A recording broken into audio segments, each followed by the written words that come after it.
안녕하세요. 저는 공무원으로 일하고 있는 평범한 30대 가장입니다. 저와 인연이 되신 분과 있었던 제 사연을 들려드리도록 하겠습니다. 저는 보통의 집에서 보통의 아이로 태어났습니다. 특별할 것도 모자랄 것도 없는 환경에서 부모님의 사랑을 받고 자란 외동 아들이었습니다. 부모님은 두 분 다 일반 직장인이셨습니다. 따뜻하고 웃음도 많으신 분들이셨습니다. 아직도 눈에 훤한 두 분을 제 나이 14살 때 잃었습니다. 부부 동반으로 등산을 가신 부모님들께서 산 절벽에서 추락하신 겁니다.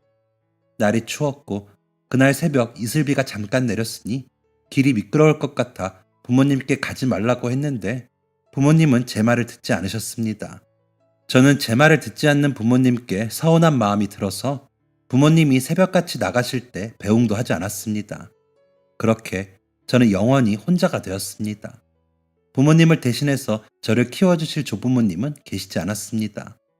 친할아버지와 친할머니, 외할아버지는 돌아가셨고 외할머니는 병원에 계셨습니다. 저는 우선 이모네에 가게 되었습니다. 이모는 어머니의 동생이셨는데 집에 작은 아기가 있었습니다. 제가 이모 집에 있는 동안 이모는 하루에도 몇 번씩 누군가와 통화를 하셨습니다. 저를 피해서 하셨죠. 이모가 그 전화 상대가 누군지 알려주진 않으셨지만 저는 알 수 있었습니다. 그 상대는 삼촌이나 고모나 큰 아빠였다는 것을요. 아, 네, 그쪽 사정 저도 알죠. 그런데 저희 애가 이제 돌 되었어요. 아시잖아요. 저희 애 하나 키우기도 벅차요. 준혁이가 저희 집에 있는 지 벌써 2주예요. 짐이고 뭐고 정리도 못했고 애 보느라 정신없어서 그래요. 이모는 전화 상대에게 주로 이런 말을 했습니다. 많은 말을 했는데 다 비슷한 말이었습니다. 저를 못 키우겠으니 데려가라는 말이었죠. 그렇게 이모 집에 2달을 있었습니다. 그만큼 있으니 아, 이제 나는 이모랑 사는가 보다 했는데 이모가 둘째를 임신하셨습니다. 그리고 전 아버지의 누나인 고모 집으로 가게 되었죠. 아직도 가끔 생각합니다. 내가 만약 고모 집으로 가지 않았다면 어떻게 되었을까? 만약 이모 집에 계속 살 수 있었다면 나는 지금과 다른, 지금보다 나은 삶을 살 수 있었을까? 이런 생각들을 하죠. 부모님이 살아계셨을 적부터 저는 고모가 싫었습니다. 싫기도 하고 무서웠습니다. 정확히는 무서워서 싫었던 게 맞겠네요. 고모는 아버지보다 5살이 많았고 아버지의 유일한 형제였습니다. 고모는 18살 때부터 공장 일을 하시며 경력을 쌓으시다가 모피 공장에 들어가시면서 돈을 많이 버셨습니다. 그리고 거기서 중국 의류 수입 사업하시는 고모부를 만나게 되었고 결혼을 하셨답니다. 고모는 자신의 커리어, 자신의 삶에 굉장히 자부심이 많으셨습니다. 고모가 이룬 삶은 대단한 것이 맞지만 남의 직업이나 삶을 하찮게 여기면서까지 자부할 것은 아니라고 생각하거든요. 직업에 기천은 없는 것이니까요. 각자의 행복 요소도 다르고요. 그런데 고모는 항상 평범한 회사원인 저희 아버지를 무시했습니다. 그렇게 평생 남의 돈 찔끔찔끔 받으며 사는데 집이나 장만하겠냐? 아이, 왜 이래 누나. 우리 이번에 아파트 샀잖아. 벌써 내년에 들어가. 그게 네 거야, 은행 거지. 죄다 대출이면서 어디 가서 집 있다고 하지도 마라. 쪽팔릴게. 그리고 그 코딱지만한 게 집이야? 그래가지고 살림살이가 들어가겠냐? 셋이 살기 충분하거든. 아휴, 진짜 한심하다 한심해. 내가 그 꽃다운 나이부터 생고생해서 대학까지 보내놨더니 이게 뭐냐. 그 돈으로 땅을 사놨으면 이렇게 아깝진 않겠다. 성격 좋고 인성 좋은 저희 아버지는 고모가 싫은 소리를 늘어놓을 때마다 웃으며 넘기셨지만 항상 고모를 만나고 집에 가는 길에는 한숨을 많이 쉬셨습니다. 어머니랑 조금 다투기도 하시고요. 제가 아주 어릴 때부터 제가 보고 있던 말던 신경 안 쓰고 악담을 붙는 고모가 싫은 것은 당연했습니다. 고모가 저를 보는 시선도 한심한 동생의 한심한 자식 보듯 했고 혀를 끌끌 차기도 했습니다. 그랬기에 이모 집에서 고모 집으로 가는 날 저는 정말 끔찍하게도 싫었던 것 같습니다. 도살장에 끌려가는 소처럼 간 고모의 집은 얼마 전에 더 큰 집으로 이사를 했다고는 들었지만 그렇게 클 줄은 몰랐습니다. 고모와 고모부, 사촌 누나, 세 식구가 사는 집은 80평이 넘는 아파트였고 방이 5개나 있었습니다.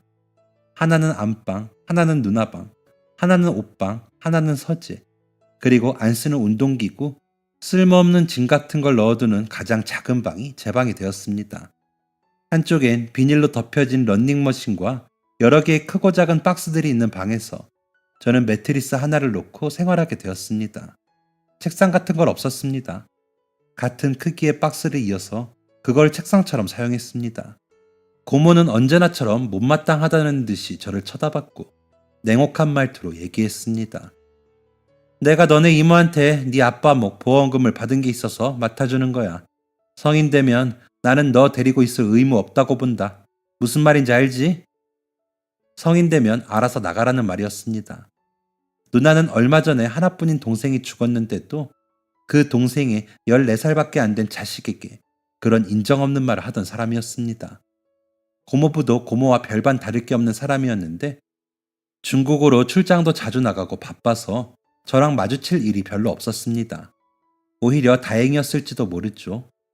그런 고모와 고모부를 쏙 빼닮은 사촌 누나는 제가 14살 때 20살이었는데 그 누나도 성격이 지독했습니다. 저를 자기 집에 침입한 벌레 정도로 여기는 듯 했거든요. 종종 제 머리통을 치거나 휴지 같은 물건을 던지기도 했습니다. 한 번은 자려고 불을 끄고 누웠는데 갑자기 사촌 누나가 방문을 벌컥 열고는 발로 제 다리를 퍽 밟는 겁니다. 아우 씨, 야, 너 화장실에서 뭐 했어? 목욕했는데. 너 목욕하면 거울 다 닦아놓으랬지. 습기 때문에 안 보이잖아. 너 환풍기는 틀고 씻는 거 맞아? 어차피 들어온 게 뭘 씻겠다고 맨날 그렇게 씻어대. 아우 짜증나. 미안. 그리고 너 누가 반말하래? 너네 부모는 어른한테 존댓말 하라고 안 가르치디? 아, 부모가 없어서 모르나? 고모보다 사촌 누나가 더 싫었습니다. 못된 부모 밑에서 부유하게 자란 사촌 누나는 남한테 피해를 주는 것도 쉽게 여기던 사람이었으니까요. 밥 먹을 때 당연히 겸상 못했습니다. 셋이 식탁에서 밥을 먹으면 저는 작은 상 펴서 거실에서 먹거나 방에서 먹었습니다. 옷을 안 사주니까 교복 말고 사복은 몇 개 없었습니다. 심지어는 중학교 3학년 때 수학여행을 가는데 옷이 없어서 3일 내내 같은 옷을 입었습니다. 이런 대우를 받고 자라니 제가 어떤 생각을 하고 어떤 아이로 자랐겠나요? 네, 맞습니다. 학창시절에 저는 우울증이 정말 심한 아이로 자랐습니다. 매사에 수동적인 건 당연하고 자신감도 없고 타인과 어울리는 방법도 모르고 머릿속이 불행으로 가득한 아이였습니다. 고등학교 1학년 때 제가 걱정되던 담임 선생님이 고모를 불러 얘기한 적이 있었는데 고모가 귀찮은 일이 생길까봐 선생님한테 거짓말을 했더라고요. 고모랑 고모부랑 사촌 누나가 저한테 애정도 많이 주고 정말 자식처럼 대하고 있는데 제가 도통 마음을 열지 않는다고요. 부모님을 잃은 것에 대한 충격이 너무 커서 집에서는 말도 잘 안 하고 아직 슬픔에 잠겨 있는 것 같다고 했답니다. 노력하는데 잘 안 된다고요. 순 뻥이었습니다. 어차피 고모와 선생님의 상담으로 어떤 변화가 일어날 것이라는 꿈 같은 기대도 하지 않았기에 충격도 크지 않았습니다. 하지만 저의 부모님을 그렇게 이용한 것에 대한 괘씸한 마음은 가득했죠. 그렇다고 뭘 할 수 있진 않았지만요. 저는 고모 집에 있는 동안 숨죽이고 살았습니다. 이 집에서 나가는 날, 그러니까 성인이 되는 날만 기다리며 이 지옥 같은 삶에서 탈출할 수 있기를 꿈꿨습니다. 느리게 흐르는 학창시절 동안 우울감에 빠져있던 저는 말 그대로 쓸모없는 인간이었습니다. 공부를 하지도 않았고 친구들과 어울리지도 않았고 다른 특기를 하지도 않았습니다. 미래에 대한 어떤 꿈도 꾸지 않았습니다. 내가 어떤 어른이 될지, 어떤 직업을 가진 사람이 되고 싶은지 꿈을 꾼 적이 없었습니다. 그에 대한 당연한 결과였겠지만 저는 대학교 진학도 하지 않았습니다. 어차피 그럴 만한 성적이 되지도 않았고 대학교에 대한 로망도 없었습니다. 학원도 과외도 아는 선배도 없었던 제게 대학이라는 건 사촌 누나 같은 사람이 다니는 곳이었으니까요.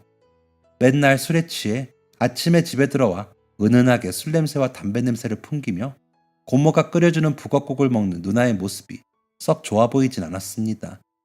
그냥 빨리 졸업해서 이 집을 떠나 아무 곳에서나 일을 해서 스스로 내 삶을 꾸리는 것만이 제 바람이었습니다. 학생 때는 그럼 모든 게 편안해질 거라 생각했고, 그렇게 스스로의 삶을 꾸리는 것이 쉬운 줄만 알았던 거죠. 모든 것이 지금과 다르게 술술 풀릴 거라는 큰 착각을 한 것이었습니다. 고등학교 졸업식 날 당연하게도 제게 꽃다발을 주는 사람은 없었습니다. 꽃다발을 주는 사람도, 축하한다고 해주는 사람도, 사진을 찍어주는 사람도 없었습니다. 그 누구도 오지 않았죠. 그래서 저 졸업식 날 찍은 사진이 한 장도 없습니다. 그냥 아무나 붙잡고 한 장 찍자고 할 걸 조금 후회가 되네요. 졸업식 같지 않은 졸업을 마치고 집에 오니 고모가 절 기다리고 있었습니다. 제가 신발을 벗기도 전에 제게 봉투 하나를 내밀더군요. 내가 그때 한 말 잊지 않았지? 이건 네가 하도 딱해서 어디 가서 뭔 일이라도 당하면 나만 골치 아파지잖아. 이거 가지고 하루빨리 짐 챙겨 나가라. 배웅해줄 거란 기대는 하지 말고. 봉투 안에는 100만 원이 들어있었습니다. 오히려 잘 되었다 싶었습니다. 땡전 한 푼 안 주고 쫓아내면 어쩌나 했었거든요. 저는 그날 제 짐을 모조리 싸두었습니다. 지낼 거처만 마련이 되면 언제든지 나갈 채비를 맞춰둔 거였죠. 다음 날부터 부동산을 기웃거리는데 100만 원으로 무슨 집을 구합니까? 모텔방도 하루 묵으려면 3만 원은 줘야 하는데 100만 원으로 집이라니요. 얼토당도 안 되는 소리였죠. 부동산 아저씨, 아줌마들이 놀라더랍니다. 학생, 100만 원으로는 절대 집 못 구해. 달마다 월세 내면서 사는 것도요? 월세도 보증금이 있어야지. 아, 보증금. 에휴, 왜 혼자 집을 구하러 다녀? 가출하는 거 아니지? 그건 아니고, 저 성인이에요. 저 혼자 나와 살아야 하는 거면 고시원이라도 알아봐. 그런 데는 보증금 없이도 들어가니까. 고시원이요? 길거리를 오가며 고시원, 고시텔이라는 간판을 본 적이 있었지만 정확하게는 뭐 하는 곳인지는 몰랐습니다. 그런 곳은 부동산에서 소개해주는 게 아니라 직접 가서 방 있냐고 물어보면 보여준다고 하더라고요. 목적지를 정해두지 않고 지하철을 타서 아무 곳에나 내렸습니다. 혹시나 고모집 근처에 방을 구했다가 마주치기라도 하면 기분이 썩 좋지 않을 것 같았거든요. 역 근처를 돌면서 보는데 고시원이 많더라고요. 그중 간판이 깨끗해 보이는 곳에 바로 들어갔습니다. 2평짜리 좁은 방에 침대와 책상, 의자, 작은 냉장고를 우겨 넣은 요상한 방이었습니다. 저 총무님, 화장실은? 자신을 총무라고 부르라던 덩치가 크고 안경을 쓴 남자가 복도 한쪽에 있는 공용 화장실과 공용 샤워실을 보여줬습니다. 딱 하나 남은 방이에요. 이 동네 고시원들은 다 방 없을걸요? 방 비어도 일주일이면 다 차요. 아, 네, 그렇군요. 계약하실 건가요? 아, 네, 해주세요. 그렇게 저는 고시원으로 독립을 했습니다. 그곳이 바로 노량진이었습니다. 옷 몇 개 정도만 옮기면 되었던지라 큰 박스 하나 들고 지하철 타는 것으로 제 이사는 끝이 났습니다. 고모의 말대로 그 누구도 배웅을 해주지 않았고 눈길조차 주지 않았습니다. 고모집 현관에서 마지막으로 신발을 신는데 사촌 누나가 주방에서 얘기하는 소리가 들리더라고요. 아유, 이제야 속이 시원하네. 엄마, 우리 오늘 고기 먹자, 고기. 소고기 어때? 축하하는 기념으로. 얄미운 저 누나한테 복수라도 뭐 하나 하고 나왔어야 했나. 지하철에서 한참을 생각했습니다. 뭐 제가 복수하지 않아도 나중에 스스로 망하긴 했지만요. 그건 뒤에 적어보겠습니다. 고시원에서 지내면 없던 우울증도 생길 것 같았습니다. 그러니 저처럼 우울증을 겪고 있는 사람에게는 더더욱이 최악이었죠. 처음 일주일은 아무 생각도 들지 않았습니다. 고모네 가족에게서 벗어났다는 해방감과 동시에 앞으로 어떻게 살아야 하나 하는 부담감이 옥죄어왔습니다. 왜 나는 이런 삶을 살아야 하는 건가 하며 세상을 탓하고 돌아가신 부모님을 탓해보기도 했습니다. 일주일 후에는 밖으로 나가보기로 했습니다. 뭐든 그 고시원 안보다는 나을 것 같았거든요. 아직 날씨가 추웠던지라 대충 잠바를 입고 방을 나왔는데 웬 할머니께서 느릿하게 복도를 걸어가시더라고요. 할머니도 여기 사시는 건가 하는 생각이 잠깐 들었다가 말도 안 된다고 생각했습니다. 아마 고시원 주인 할머니겠거니 했습니다. 밖에 나가서 처음 본 노량진의 풍경은 참 신기했습니다. 다들 커다란 가방을 하나씩 메고 손에도 책을 들고 다니며 걸어 다니면서도 보는 사람들이 가득했습니다. 어떤 사람은 한 손에 주먹밥을 들고 먹으며 다른 손으로는 영어 단어를 외우고 있었습니다. 그제서야 여기가 학교에서 가끔 선생님한테 듣던 노량진이구나 알 수 있었습니다. 고시, 사시, 공무원 시험을 준비하는 사람들이 가득한 곳에 아무 꿈도 없는 제가 오게 된 거였죠. 우르르 학원에 들어가는 사람들, 또 우르르 학원에서 쏟아져 나오는 사람들을 보고 있으니까 제가 너무 한심하게 느껴졌습니다. 저 사람들처럼 저렇게 열심히 살 수는 없겠지만 최소한 그 사이에 껴서 열심히 사는 척이라도 해보고 싶었습니다. 일단 정처 없이 걸어보았습니다. 그러다가 배가 고파져서 밥이나 먹을까 싶어 작은 도시락집에 들어가게 되었습니다. 테이블이 4개밖에 없는 작은 가게였습니다. 도시락을 먹다가 무심코 고개를 들었는데 가게 벽에 알바생을 구한다는 종이가 붙어 있더라고요. 이거다 싶었습니다. 저 혹시 알바생 구하셨나요? 아니요. 알바하려고요? 네. 어디 알바해 본 적 있어요? 나이가 어떻게 돼요? 여기서 시험 준비하고 있어요? 아니요. 알바 안 해봤고 20살이고 시험 준비 안 하고 그냥 있어요. 사장님은 갸웃거리더니 내일부터 나와보라고 하셨습니다. 나중에 사장님이 말해주신 건데 제가 참 특이했답니다. 보통은 거기서 시험 준비하는 사람들이 알바를 한다고 하더라고요. 그 사람들도 생활비 벌어야 하니까요. 아니면 아주머니들이나 대학교 휴학생들이 온다던데 저는 20살짜리가 자신감도 하나 없고 의욕도 없어 보였대요. 그런데 왜 저를 뽑았냐고 여쭤보니 사장님께서 자기 아니면 아무도 저를 써주지 않을 것 같아서 뽑았답니다. 저희 사장님도 저 못지않게 특이하시죠? 아무튼 일자리가 생긴 저는 뭔가 모르게 설레었습니다. 이렇게 일이 잘 풀리다니 시작이 좋구나 생각했었죠. 제가 알바하는 시간은 아침 7시부터 오후 2시까지였습니다. 출근해서 사장님이랑 사모님이랑 도시락 재료 준비해두고 손님 오면 주문받고 도시락 포장해서 나가는 일이었습니다. 엄청 간단하다고 생각했습니다. 그리고 제가 처음 도시락을 먹으러 갔을 때 손님이 거의 없었거든요. 이렇게 한가하다면 문제 없겠다 싶었죠. 제가 도시락을 먹으러 갔을 때가 점심시간이 한참 지난 오후 4시였다는 건 생각도 안 하고요. 가게는 정말 미친 듯이 바빴습니다. 그 좁은 가게가 사람으로 가득 차더라고요. 정말 여기에 연예인이라도 왔나 싶을 정도로 발 디딜 틈도 없이 사람이 차더랍니다. 그게 오전 8시부터 오후 1시 반쯤까지 계속 그랬습니다. 한 10시 반쯤 잠깐 숨 돌리고 있으면 또 미친 듯이 사람들이 들어왔습니다. 이렇게 한가하고 작은 가게에서 시급도 꽤 많이 주며 알바생을 왜 구하나 싶었는데 다 이유가 있었더라고요. 인생 첫 알바가 노량진 도시락집이라니 저는 크나큰 충격을 받았습니다. 돈 버는 게 이렇게 어려운 거라는 걸 처음 알게 된 것이었죠. 오후에 일 끝내고 터덜터덜 고시원으로 들어가는데 얼마 전에 봤던 할머니가 고시원 안으로 들어가고 계셨습니다. 고시원 주인 할머니면 인사라도 드려야 하는 거 아닌가 싶어서 먼저 인사를 건넸습니다. 안녕하세요. 저 3층에 새로 들어왔습니다. 안녕하세요. 총각 반가워요. 네. 짐 들어드릴까요? 아니에요. 안 무거워요. 고마워요. 아니에요. 들어드릴게요. 할머니께 받아든 짐은 쟁반이 보자기로 쌓여져 있었는데 보자기 틈으로 반찬이랑 김밥들이 보였습니다. 와, 할머니께서 싸신 거예요? 사장님? 아니, 어르신? 네? 사장님이라니요? 네? 여기 고시원 주인 사장님 아니신가요?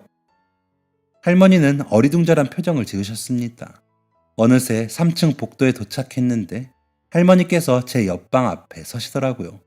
그리고 삥긋 웃으며 말하셨습니다. 저는 여기 살아요. 짐 들어줘서 고마워요, 총각. 할머니는 다시 짐을 챙기시고 방으로 들어가셨습니다. 고시원에 할머니가 사신다고?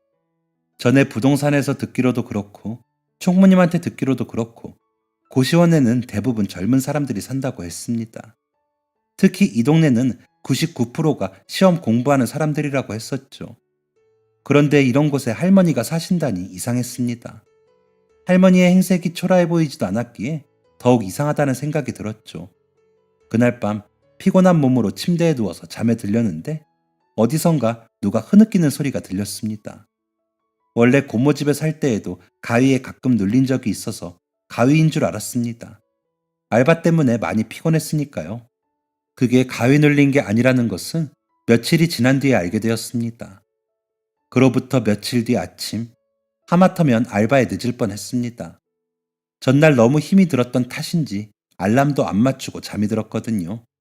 제가 일어날 수 있었던 건 다름 아닌 옆방에 사시는 할머니 덕이었습니다. 자고 있는데 갑자기 복도에서 우당탕탕탕 소리가 들렸습니다. 깜짝 놀라서 방문을 벌컥 열어보니 옆방 할머니께서 바닥에 뭔가를 떨어뜨리셨더라고요. 그건 다름 아닌 반찬통들이었습니다. 다행히 뚜껑으로 단단히 닫혀 있어서 쏟지는 않았지만 스테인레스로 된 통 여러 개가 복도를 굴러다녔습니다. 아유, 학생, 미안해요. 나 때문에 깼죠? 이걸 어째. 얼른 치워줄게요. 들어가 자요. 미안해요. 아니에요. 제가 도와드릴게요. 비몽사몽하며 할머니의 반찬통들을 주워드렸습니다. 할머니는 계속 고맙다고 하시며 반찬통을 하나를 안고 방으로 들어가셨습니다. 잠결에 든 반찬통들은 따뜻했습니다. 설마 그 아침에 여기서 이 반찬들을 만드신 건가 생각하며 알바에 갔습니다. 그날은 알바 시간이 다 되었는데도 손님이 많아서 사장님 부탁으로 2시간 정도 일을 더 했었습니다. 퇴근하고 고시원으로 가고 있는데 익숙한 뒷모습이 보였습니다. 옆방 할머니시더라고요. 할머니, 아니, 방에 들어가시는 거예요? 옆방 총각. 네, 맞아요. 손에 드신 건 뭐예요? 한 보따리네요. 제가 좀 들어드릴게요. 아이고, 괜찮은데 매번. 와, 달걀도 있고 나물도 있네요. 이걸로 반찬 만드시는 거예요? 응, 푼돈이라도 벌어야 하니까. 그러시구나. 할머니, 실례가 안 된다면 왜 고시원에서 사는지 여쭤봐도 될까요? 응? 아니, 제 말은 그러니까, 어쩌다가, 그러니까, 궁금해서 막상 말을 꺼내긴 했는데, 뭐라고 여쭤봐야 할지 모르겠더라고요. 어쩌다가 이런 열악한 환경에서 사시게 되셨는지, 집과 자식은 없으신 건지 궁금했지만, 경우가 아닌 것 같아 더듬대고만 있었습니다. 할머니는 제가 무슨 말을 하려는지 아시는 것처럼 인자하게 웃으시며 저희의 방에 있는 고시원을 올려다 보셨습니다. 이런 곳에서 사는 건 다 그만한 이유가 있어서 그렇죠. 안 그래요, 총각? 뭐라 더 여쭤볼 수가 없었습니다. 인자한 웃음 뒤에 무언가의 선이 있는 것 같았습니다. 신뢰가 될 것 같아서 그냥 입 꼭 닫고 할머니 뒤를 쫓았습니다. 3층에 도착해서 할머니께 인사하고 방에 들어가려는데 할머니께서 잠깐 기다려보라며 저를 세우셨습니다. 그리곤 할머니 방 작은 냉장고에서 작은 반찬통 몇 개를 꺼내시더니 제게 주셨습니다. 이거 오늘 아침에 만든 반찬들인데 저녁 먹을 때 좀 먹어요. 맛이 있을지 모르겠네. 우와, 감사합니다. 할머니가 주신 반찬은 간장에 담근 달걀장, 꽈리고추와 멸치볶음, 진미채였습니다. 햇반 하나 전자레인지에 돌려서 좁은 방에서 상을 차리는데 갑자기 눈물이 나더라고요. 이런 반찬을 먹어본 게 언제였더라. 부모님 돌아가신 후에 이모 집에선 나름 잘 먹었던 것 같은데 고모 집에서는 아침은 거의 못 먹거나 토스트기에 식빵 하나 돌려서 입에 물고 등교를 했었고 점심엔 급식, 저녁엔 도둑놈처럼 냉장고에서 반찬을 꺼내 먹었습니다. 성격이 고약한 고모는 요리도 못합니다. 사촌 누나랑 고모부도 맨날 맛없다고 배달 음식을 자주 시켜 먹었습니다. 그래서 이렇게 정성스럽고 맛있는 반찬은 정말 오랜만이었습니다. 막막하기만 한 제 인생이 불쌍하고 반찬을 챙겨주신 할머니께 감사해서 그날 울면서 밥을 먹었습니다. 눈물이 멈추지 않아서 계속 울고 있는데 어디선가 흐느끼는 소리가 들리더라고요. 처음엔 나한테 나는 소린가 했다가 여자 목소리인 것 같아서 귀신인가 싶어 화들짝 놀라 방을 둘러보았습니다. 이런 좁은 방은 귀신도 싫어할 것입니다. 먹는 것을 멈추고 가만히 소리에 집중해 보니까 할머니가 계신 방에서 나는 소리였습니다. 할머니는 한참을 흐느끼셨습니다. 그러니 무슨 사정이 있으신 건지 더 궁금하더라고요. 아까 할머니께서 반찬을 꺼내주실 때 잠깐 봤는데 할머니 방은 저랑 같은 방이 맞나 싶을 정도로 깨끗하게 정돈되어 있었습니다. 침구도 깔끔했고 책상도 정돈이 아주 잘 되어 있었습니다. 분명 깊은 사정이 있겠거니 짐작을 할 수 있었습니다. 하지만 낮에 본 할머니의 모습을 다시 떠올리니 또 물어볼 용기는 나지 않았습니다.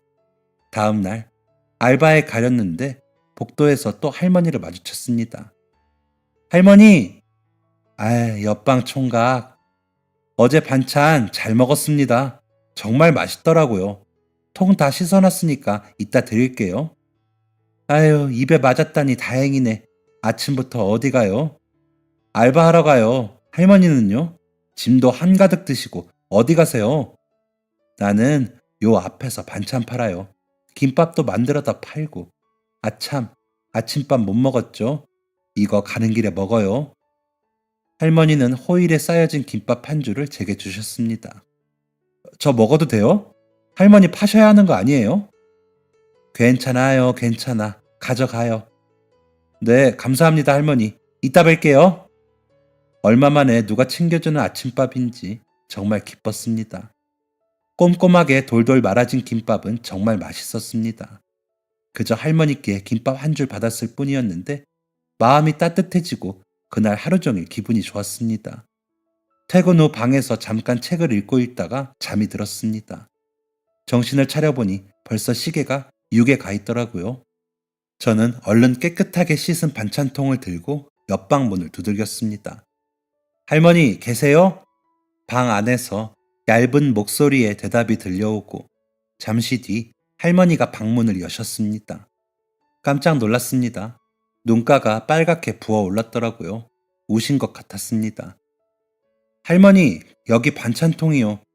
그런데 눈이... 안 씻어서 줘도 되는데 고마워요. 정말 맛있었어요. 저 사실 이런 집밥 먹어본 지 오래되었거든요. 젊은 사람이 집밥도 못 얻어먹고 무슨 일이 있었대요? 입에 맞았다니 다행이네. 좋아하는 반찬 있어요? 딱히 좋아하는 건 없고 할머니가 주신 것 중에 특히 달걀장이 정말 맛있더라고요. 알겠어요. 그럼 내가 내일 아침에 또 해줄게. 네? 아니요, 그런 뜻은 아니고.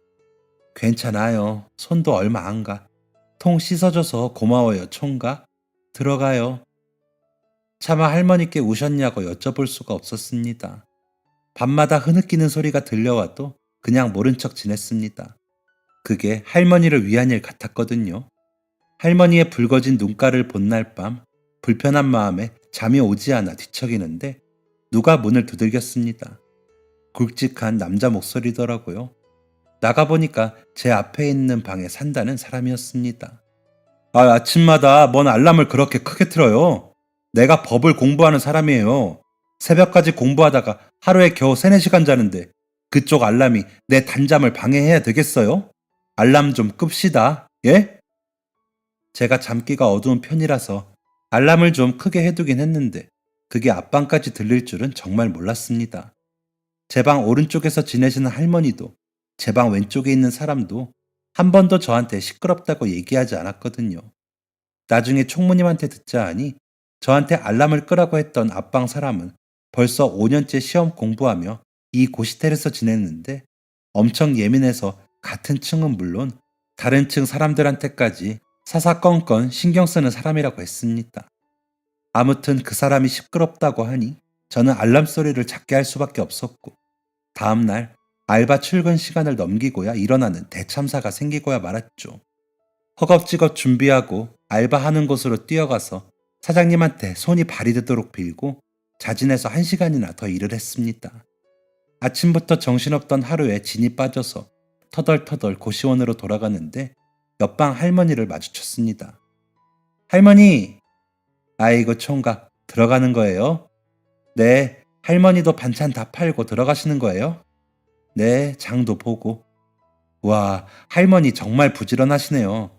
어휴, 저는 앞방 아저씨한테 알람 좀 조용하게 해달라고 한 소리 들었다가 오늘 늦잠 잤지 뭐예요. 제 알람 소리가 그렇게 시끄러운가요? 할머니 방에서도 들려요? 딱히 대화 상대가 없어서 그랬는지 그맘때 할머니에게 이런저런 얘기도 많이 하고 힘든 것도 털어놓고 했었습니다. 아이고, 그랬구나. 나는 매일 5시에 일어나서 주방에 가서 잘 모르겠어요. 5시요? 할머니 정말 대단하시네요. 안 피곤하세요? 나이 먹으면 잠이 없어요. 그럼 총각, 아침에 못 일어나겠으면 내가 깨워줄까요? 네? 정말요? 할머니 번거롭지 않으세요? 문만 두드리면 되는 걸 뭘. 내가 깨워줄게요. 와, 진짜 감사합니다. 그럼 부탁 좀 드릴게요. 그 다음날부터 할머니는 정말 감사하게도 매일 아침에 저를 깨워주셨습니다. 그리고 부스스 일어난 저에게 먹으라며 매일 아침 김밥 한 줄을 주셨죠. 퇴근 후 가끔 마주치면 반찬도 주셨고요. 제가 좋아하는 계란장은 항상 넉넉하게 챙겨주셨습니다. 누군가의 관심을 받고 챙김을 받는 게 그렇게 기쁜 일인 줄 몰랐습니다. 매일 우울했던 제 기분은 조금씩 활기를 찾고 있었습니다. 알바에도 어느 정도 적응을 하고 고시원에도 적응이 많이 되었을 무렵부터 제 미래에 대한 고민이 되었습니다. 정확하게는 진로에 대한 고민이죠. 남들은 중학생, 고등학생 때 이미 마친 고민들을 저는 21가 다 되었어야 고민을 하기 시작한 것이었습니다. 알바하는 곳 사장님이랑 상담을 해봤습니다. 사장님은 공무원이 최고라고 하셨습니다. 나라에서 나오는 월급 따박따박 받으며 대출도 잘 나오고 노후 걱정 없는 공무원이 최고라며 사장님이 10년만 젊었어도 공무원 시험 봤을 거라고 하시더라고요. 그때부터 제 꿈은 공무원이었습니다. 특별한 계기는 없었습니다. 그저 저처럼 가족도 집도 아무것도 없는 사람이 공무원처럼 소속감 있고 안정된 직업을 가지면 참 좋겠다는 생각이 들었습니다. 그 전에 먼저 군대를 마쳐야 했습니다. 제가 13살 이후에 부모님을 잃어서 군면제는 되지 않았습니다. 이모와 고모가 계시기도 하고요. 공익근무요원 판정을 받았습니다. 그래서 하던 알바 그만두고 공익근무부터 마쳤습니다. 고시원 세는 그동안 알바하면서 모아두었던 돈으로 해결했고요. 제가 돈을 따로 쓸 데가 없어서 그랬는지 알바한 돈을 꽤 많이 모았더라고요. 공익근무하는 동안 세를 내기에 충분했습니다. 그때도 할머니께서 매일 아침 깨워주셨습니다. 나라 지키러 고생하러 가는데 밥 굶으면 안 된다고 반찬도 엄청 챙겨주셨습니다. 할머니, 매번 감사합니다. 제가 어떻게 보답을 해드려야 할지. 아유, 보답은 무슨. 됐어요, 총각. 가져다 팔 거 조금만 더 해서 주는 건데 뭐. 저 곧 공익근무 마치니까 다 마치면 공부도 해보려고 해요. 공무원 공부 한번 해보려고요. 잘 될지 안 될지는 모르겠지만요. 하하. 잘할 수 있지. 왜 안 돼요? 세상에 안 되는 게 어딨어. 총각이 총각 자신을 믿어야 해요. 그래야지 다 되는 거야. 이 늙은 나도 꿈이 있는데 총각은 더 많은 꿈을 꿀 수 있잖아요. 할머니 꿈은 뭔데요? 네, 손주들 보는 거. 손주분들 왜 못 보시는 건데요? 할머니는 한참 동안 말이 없으셨습니다. 그러더니 옷소매로 눈을 꾹꾹 누르시고는 어색하게 미소를 지으셨습니다. 아이고, 내 정신 좀 봐. 바쁜 사람 붙잡아두고 참. 오늘도 고생해요, 총각. 나도 나가 볼게요. 네, 할머니. 감사합니다. 저는 공익근무를 다 마치고 예전에 알바하던 곳에서 다시 알바를 시작했습니다. 감사하게도 사장님이 저를 기억해 주시고 마침 주말에 알바 자리가 있다고 하시더라고요. 주말엔 알바를 했고 평일엔 학원을 다녔습니다. 그런데 학원 다니는 비용이 비싸서 한 달은 학원 다니고 다음 한 달은 오토바이 배달 알바하면서 인터넷 강의 듣고 또 한 달 학원 다니고 또 한 달은 인터넷 강의 듣고 했습니다. 할머니, 저 이제 할머니 일어나실 때 깨워주세요. 제가 공익 마치고 학원 다니는 동안에도 시험 합격을 못한 앞방 사람 때문에 여전히 알람을 틀 수 없었고 할머니의 도움을 계속 받았습니다. 그러다가 어디 책에서 보기를 일찍 일어나는 사람이 성공한다길래 저도 할머니처럼 5시에 기상을 하기로 마음먹었습니다. 할머니는 흔쾌히 알겠다고 하셨고 5시에 저를 깨워주셨습니다. 할머니의 맛있는 김밥과 반찬을 먹으며 좋은 말씀도 자주 듣고 응원도 들었습니다. 알바하는 곳 사장님이랑 사모님도 손님들한테 들은 학원 정보나 시험 정보들을 제게 알려주셨고요. 그렇게 사랑받지 못했던 제가 사랑을 받으며 열심히 노력한 결과 약 2년 만에 저는 공무원 시험에 합격하게 되었습니다. 할머니, 할머니, 저 합격했어요. 저 이제 공무원 되었다고요. 진짜 감사해요. 할머니, 다 할머니 덕분이에요. 아이고, 아이고, 이게 무슨 일이야. 아이고, 아이고, 축하해요. 거봐요, 총각. 내가 된다고 했잖아요. 할머니는 눈물까지 흘리시며 함께 기뻐해 주셨습니다. 저한테 큰 도움을 주신 할머니께 뭔가 해드리고 싶었습니다. 하지만 저도 같이 고시원 사는 처지에 돈도 없었던지라 대단하게 해드릴 수 있는 것은 없었습니다. 그래서 할머니 모시고 갈비집에 갔습니다. 비록 비싼 소갈비는 사드릴 수 없었지만 돼지갈비 배 터지게 먹었습니다. 할머니, 제가 나중에는 더 맛있는 거 많이 사드릴게요. 제가 이 은혜 절대 잊지 않을게요. 정말 정말 감사해요. 아유, 은혜는 무슨, 내가 한 게 뭐가 있다고. 할머니께서 저 깨워주지 않으시고 밥 안 챙겨주셨으면 저 시험 합격 못했을 거예요. 아니, 시험 보지도 못했을걸요. 아마 공무원 되겠다는 생각도 안 했을지도 모르고요. 아니에요. 내가 더 고맙지. 말동무도 해주고 맨날 내 짐도 들어주고 외롭지 않게 해줘서 참 고마워요. 할머니께서는 이 고시원에 언제부터 오셨던 걸까? 얼마 동안이나 혼자 외로움을 느끼셨던 걸까? 아직 알지 못하는 게 많았지만 저는 할머니와 이별을 해야만 했습니다. 직장이 노량진이랑 많이 떨어진 곳이라서 거처를 새로 구해야 했거든요. 그 근처 고시원에 들어가야 하나 월세를 알아봐야 하나 고민하다가 그동안 알바하면서 모아두었던 돈에 대출 껴서 오피스텔 하나를 구하게 되었습니다. 근 몇 년간 제게 많은 도움을 주셨던 할머니를 두고 가자니 발걸음이 떨어지지 않았습니다. 할머니, 정말 이대로 여기서 사셔도 괜찮으시겠어요? 아유, 총각, 나는 걱정 말아요. 이 늙은 할미는 걱정 말고 총각 인생 열심히 살아. 그래도 아무래도 자식분들에게 연락해 보시는 게 나는 내가 알아서 해요. 잘 가요, 총각. 할머니는 마지막으로 제가 좋아하는 달걀장이 든 반찬통을 건네주셨고 그게 할머니와의 마지막 인사였습니다. 그로부터 5년이 흘렀습니다. 5년 동안 제게는 정말 많은 일들이 있었습니다. 첫 직장인데 잘 적응할 수 있을까 걱정했는데 긴장한 것이 무색하게 같이 일하시는 분들도 너무 친절하셨고 저도 잘 적응을 해나갔습니다. 그곳에서 특히 저한테 많이 알려주던 분이 계셨는데 제가 몰래 짝사랑을 했습니다. 공무원끼리 사내 연애는 절대 하지 말라는 걸 본 적이 있어서 고백도 못하고 끙끙 앓다가 이러다 상사병 걸릴 것 같아서 1년 지나고 고백을 저질러 버렸습니다. 아내도 저와 같은 고민이 있었던지라 생각해 본다고 했고 그렇게 2주를 제 애를 태웠습니다. 결국 한번 만나보자 한 아내와 저는 연애 시작한 지 3년 만에 결혼에 골인했습니다. 10여 년간 저한테 없던 가족이 생겼고 사랑하고 사랑을 주는 사람을 만나게 되었습니다. 그 기쁨은 이루 말할 수가 없더라고요. 순간순간이 너무 소중하고 이 소중한 시간을 허투루 보내고 싶지 않아서 아내에게 최선을 다했습니다.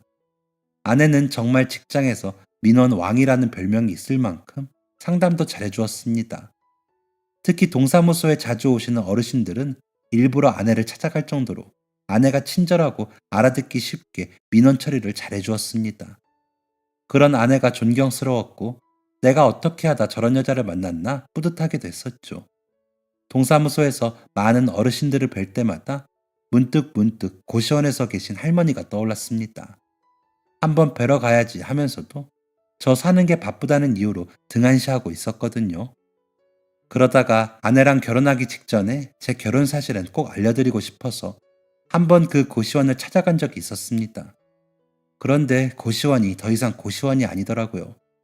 제가 살 때에도 이미 많이 낡아있던 간판은 떼어져 있었고 내부는 공사 중이었습니다.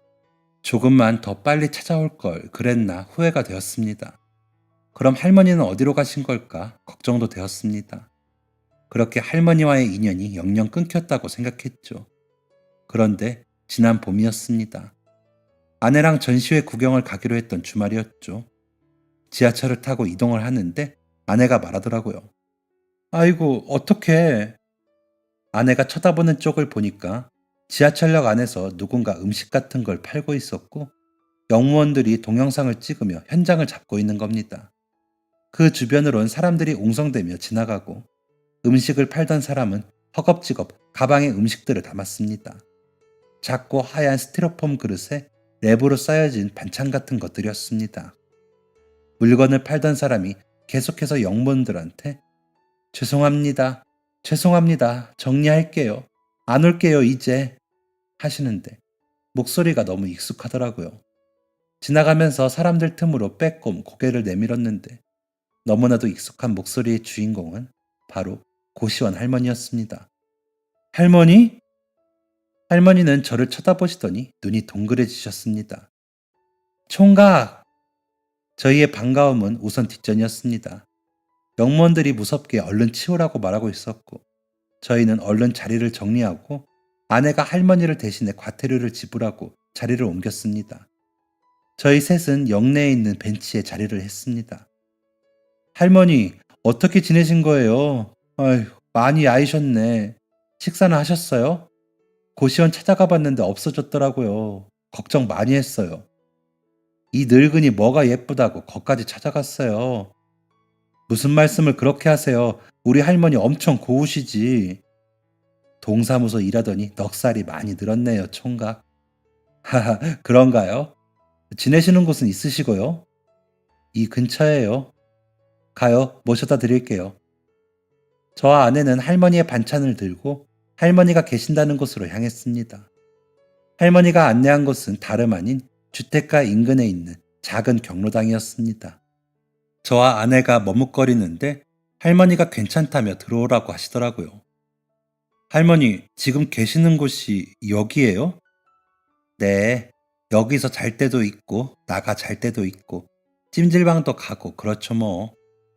할머니, 실례인 건 알지만 대체 무슨 사정인지 말해 주실 수 있으실까요? 저희가 도울 수 있는 게 있다면 최대한 도와드릴게요. 저와 아내는 그날 할머니의 과거에 대한 이야기를 들을 수 있었습니다.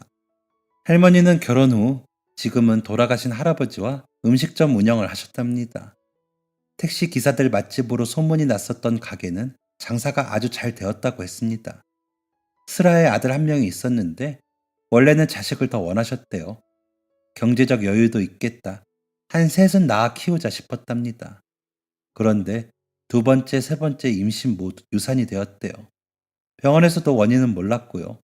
그래서 할머니 팔자에 아이는 한 명인가 보다 싶어서 이 아들 아주 잘 키워보자 하셨답니다. 그땐 돈 많이 벌어서 유명한 선생님한테 공부시키고 좋은 학교 보내면 잘 키우는 것인 줄 아셨대요. 그래서 돈 엄청 쓰시면서 좋은 선생님들한테 과외시키고 그 당시에 외국인 선생님한테 영어 배우게 하셨답니다. 그러다 고등학생 때는 유학까지 보내셨대요. 남들은 대단하다고 어떻게 그렇게 교육에 열정이 많냐고 할머니를 추켜 세워줬지만 사실은 그게 전부 다 아니란 걸 깨달으셨답니다. 어릴 적부터 오냐오냐 하며 자란 아들은 제 잘난 맛에 취해 살기 바빴고 부모에 대한 애정도 없었답니다. 어차피 자기 공부시킨 건 다 제 머리가 좋은 거고 선생님들이 잘 알려줘서 그런 거라며 심지어는 할머니 할아버지께서 하시는 가게도 창피해 했대요. 같이 유학했던 친구들 부모는 의사의 검사라며 쪽팔린다고까지 했더랍니다. 이미 성인이 된 아들놈 붙잡아다 어떻게 할 수도 없고 그 성격을 고치기엔 역부족이었답니다. 계속 싸가지 없는 채로 부모 무시하며 사는 인간이 된 거죠. 그런 아들놈이 어찌저찌 결혼도 하고 자식도 낳았답니다. 자식 있는 부모가 되었으면 자기 부모 생각이 날 법도 한데 그런 거 전혀 없었고 며느리가 불편해한다니 뭐라니 하면서 손주들도 잘 못 만나게 했대요. 그렇게 시간이 흘렀고 연세가 많이 드신 할머니와 할아버지는 가게를 처분했고 얼마 지나지 않아 할아버지가 돌아가셨답니다. 슬픔에 빠진 할머니를 아예 절망 끝까지 밀어넣은 것은 바로 아들이었대요. 할아버지가 돌아가신 후 아들은 집이며 가게 뺀 돈이며 그동안 모았던 돈, 할아버지 보험금까지 죄다 가져갔대요. 할머니를 부양해준다고 목적으로 말이죠. 그런데 그렇게 모조리 가져가 놓고는 갑자기 해외 지사로 발령이 났다고 며느리랑 손주들까지 전부 데리고 가야 한다고 했대요. 그럼 할머니가 살 곳은 있어야 하니까 전세금이라도 내놓으라고 하니까 그대로 연락을 끊고 잠적해 버렸대요.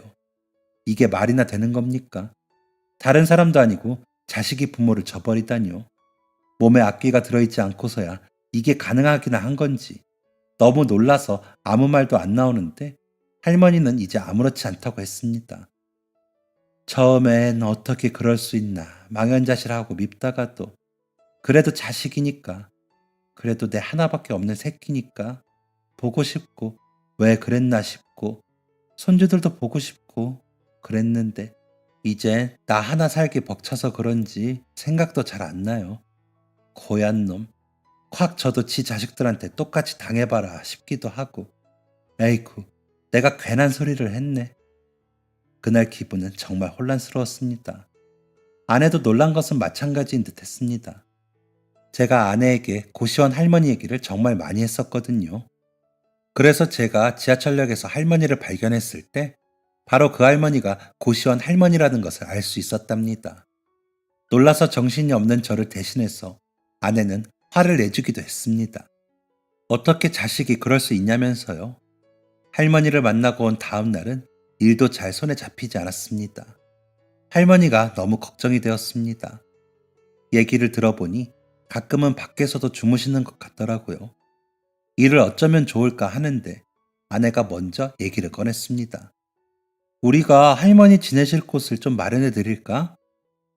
지내실 곳이라니? 당신 예전에 살던 오피스텔 거기 괜찮지 않았어? 깔끔하고 전세도 종종 있고. 집을 구해드리자고? 당신 진심이야? 당연하지. 우리 목돈 모아둔 거 조금 있잖아. 그거로 될 것 같은데. 왜? 내가 너무 오바했나? 아니. 너무 고마워서 그러지. 정말 고마워, 여보. 뭐가 고마워. 어차피 우리 당장 그 돈 쓸 것도 없고, 은행 이자 크지도 않고, 당신한테 중요한 분인데, 이 정도는 당연하지. 저랑 아내는 그날 퇴근하고 바로 할머니가 계시던 경로당에 갔습니다. 할머니께 저의 의견을 말씀드렸고, 할머니는 적잖이 놀라신 듯 했습니다. 아유, 총각이 왜 내 집을 구해줘요? 아니에요, 됐어요. 나 지금도 잘 살아요. 괜찮아. 제 마음이 불편해서 그래요. 제가 안 괜찮아요. 아니, 그래도 어떻게 전셋집을 구해줘요? 내가 뭐라고. 할머니, 저한테 정말 중요한 분이세요. 제가 이만큼 살 수 있게 많은 도움 주셨고요. 가족 없는 제게 가족처럼 대해주신 분이세요. 아유, 안 되는데. 이건 아닌 것 같은데. 할머니, 전세금 어디 안 가요. 나중에 제가 전 그 돈 필요하게 되면 가져갈게요. 그럼 됐죠? 아유, 이걸 어째. 저랑 아내는 난감해하는 할머니 모시고 우선 저희 집으로 갔습니다. 할머니의 짐을 같이 챙겨드리는데 달랑 가방 2개가 전부였습니다. 무거운 가방만큼 마음이 무거웠지만 제가 그 마음을 조금이라도 가볍게 해드릴 수 있다는 것에 기뻤습니다. 저희는 다음 날부터 매물 찾다가 그 다음 주에 바로 계약하고 입주 청소까지 깨끗하게 한 뒤 할머니를 모셨습니다. 매트리스랑 이불, 당장 필요한 생필품 몇 개 채워놓으니 괜찮더라고요. 저희가 집 보여드리자 할머니는 눈물을 흘리셨습니다. 고마워요, 총각. 새댁도 고마워요. 내가 정말 고마워요. 내가 이걸 어떻게 갚아야 할지 모르겠는데 정말 고마워요. 피 섞인 내 자식도 나를 버리는데 이렇게 걷어줘서 고마워요. 할머니의 그 말에 너무 마음이 아팠습니다. 저도 버려지고 버려진 인생이어서 그랬는지 같이 눈물이 나더라고요. 작은 오피스텔에서 셋이 눈물을 펑펑 쏟고 말았습니다. 이렇게 인연이 다시 닿고 벌써 5개월이 흘렀습니다. 할머니는 예전보다 훨씬 안색이 좋아지셨습니다. 얼마 전에는 장모님, 장인어른 건강검진 해드리면서 할머니도 같이 해드렸습니다. 걱정했던 것과 다르게 아주 건강하시다고 하시더라고요. 할머니는 여전히 저희가 마련해준 오피스텔에서 지내고 계십니다. 그 오피스텔이 제가 처음 직장 들어갔을 때 살던 곳이라서 직장이랑 가까운 곳에 있습니다. 그래서 가끔 할머니 뭐 하시나 놀러가서 말동무도 해드리고 같이 밥도 먹습니다. 할머니도 가끔 저희 일하는 곳에 오셔서 반찬을 주고 가시고요. 그 반찬 중에 제일 큰 통에 든 반찬은 바로 제가 좋아하는 계란장입니다. 앞으로도 할머니랑 오래오래 소중한 시간들을 보내겠습니다. 긴 이야기 들어주셔서 정말 감사합니다. 지금까지 사연 들어주셔서 감사합니다. 사연이 재밌으셨다면 구독과 좋아요를 눌러주세요. 감사합니다. 안녕히 계세요.